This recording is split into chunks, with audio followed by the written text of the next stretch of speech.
उसी प्रकार ये क्या है दोस्तों, भेड़। तो भेड़ के समूह को या भेड़ के गुच्छे को या भेड़ का जब इकट्ठा होना होता है, क्राउड होता है, उसको क्या बोलते हैं, याद रखना, फ्लॉक। याद रखिएगा दोस्तों, ये सारी चीजें आपकी पूछी आती हैं कि जैसे जानवर है तो जानवर अगर बहुत सारे झुंड में खड़े हैं तो उनको क्या क्या बोलते हैं।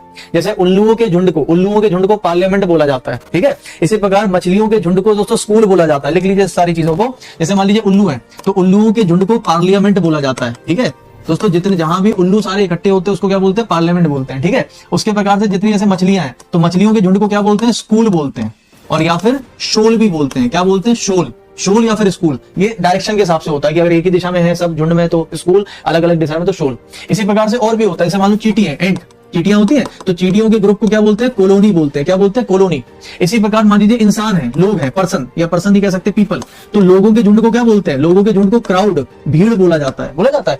तो ये सारी चीजें आपके एग्जाम में हमेशा पूछी जाती है, याद कर लो, ये बहुत बार रिपीट हुई है, ठीक है।